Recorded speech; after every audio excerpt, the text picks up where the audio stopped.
জীবন সাধনার অর্থ হল নিজের অগঠিত ব্যক্তিত্বকে সুগঠিত রূপদান করা এবং তাকে সব দিক দিয়ে উপযুক্ত করে তোলা। প্রত্যেক ব্যক্তির মধ্যে মহান হয়ে ওঠার সম্ভাবনা বীজরূপে বিদ্যমান থাকে।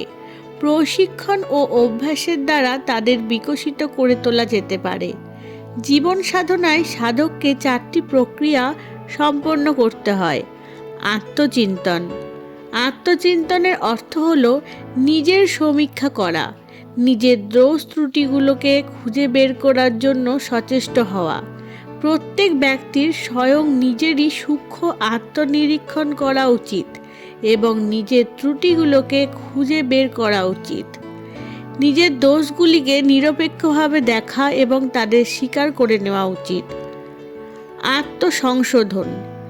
দুষ্প্রবৃত্তির পরিত্যাগের জন্য, কুসংস্কার নষ্ট করার জন্য এবং নিজের দোষ ত্রুটি দূর করার জন্য আত্মসংশোধনের পদ্ধতি অবলম্বন করা দরকার।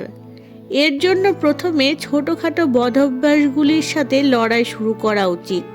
তাদের পরাস্ত করা সম্ভব হলে অধিক পুরানো এবং অপেক্ষাকৃত বড় ধরনের দুষ্প্রবৃত্তির সাথে লড়াই করবার উপযুক্ত মনোবলের সঞ্চার হবে।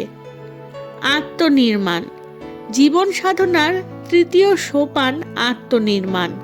এর অর্থ হল নিজের ব্যক্তিত্বকে উৎকৃষ্ট এবং সুসংস্কৃত করে তোলার শৃঙ্খলাবদ্ধ প্রচেষ্টা। দুর্গুণগুলিকে নিরস্ত করার পর সদ্গুণগুলিকেও প্রতিস্থাপন করা চাই। দুর্গুণগুলিকে নিরস্ত করার পর সদ্গুণগুলি একত্রিত করাও একান্ত আবশ্যক।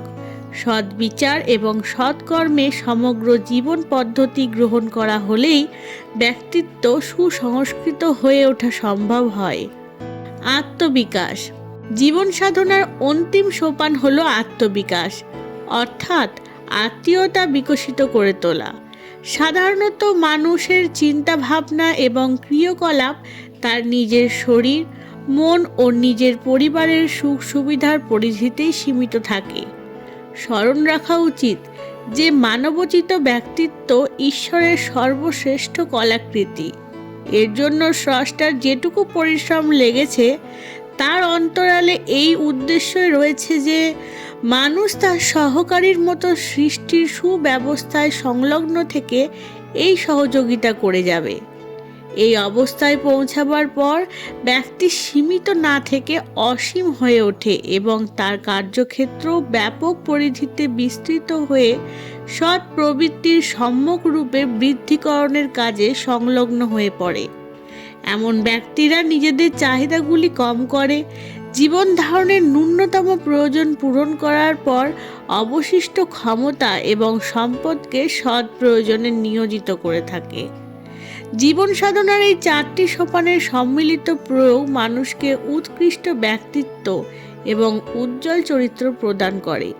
জীবন সাধনা হলো বাস্তবিক কল্পবৃক্ষ। তার ছায়ায় এসে মানুষ জীবনের মহানতম উপলব্ধি প্রাপ্ত করতে সক্ষম হয়। ধন্যবাদ।